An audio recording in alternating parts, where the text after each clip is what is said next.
Hi, Victor Pross speaking to you, anarchist artist. Okay, this is part 2 of my first video, Plagiarism, Sexual Manipulation, Neil Kiernan, and Scandal, part 1, and which I invite you to listen to before moving on to this one.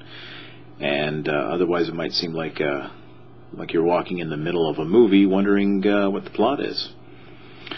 Okay, so now, as I concluded in that first video, I have been involved in a Facebook forum known as Fans of V Radio, which is hosted by Neil Kiernan, and who is a staunch advocate of the Zeitgeist movement in RBE, resource-based economy.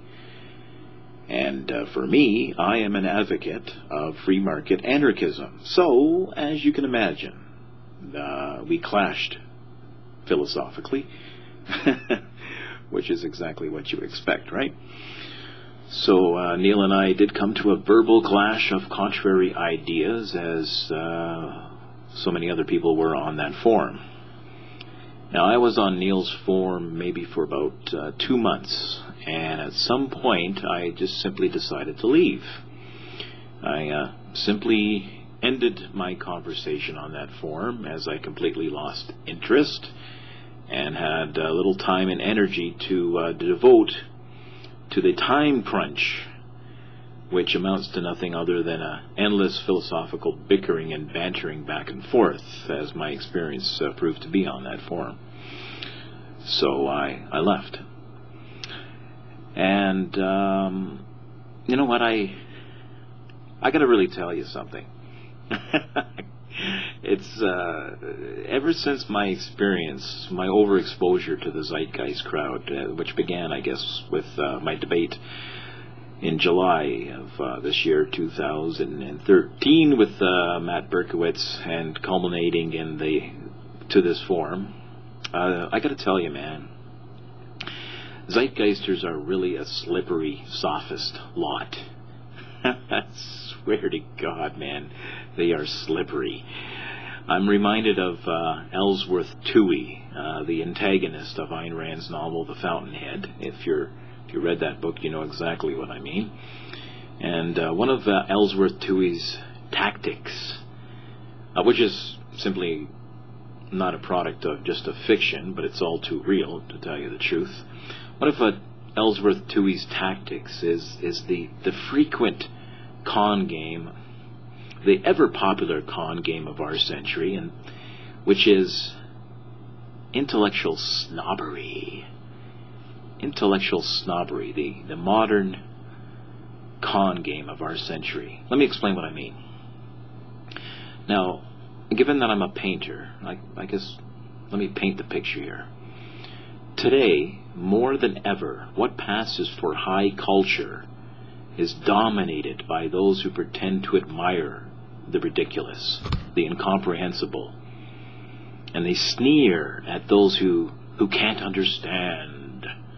And anybody who has, for example, looked at one of Andy Warhol's so-called paintings, or even better still, Jackson Pollock's so-called drip and drop paintings, or other postmodernist art, so-called artworks, like stacks of newspapers piled on one another in some museum which is being passed off as art, or the crucifixion of Christ submerged in urine, this type of shit.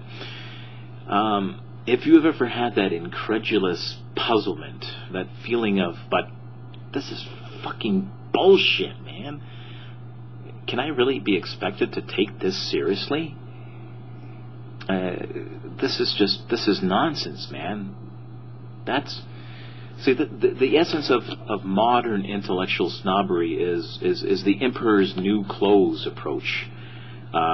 Critics and the self-appointed intellectual elite, they make it clear to us that if we can't see the superlative nature of this art, why, it merely shows our ignorance, our lack of sophistication and insight.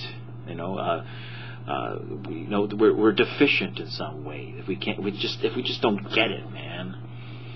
And this is exactly the type of people that we find within the Zeitgeist movement. Pretentious, intellectual shysters of the mind, the modern sophists of foggy concepts and of word salads, to quote Stefan Molyneux. Now, the Zeitgeist technique is basically as follows. If you want to propagate a modern form of collectivism, you must deny to the bitter end that it is collectivism.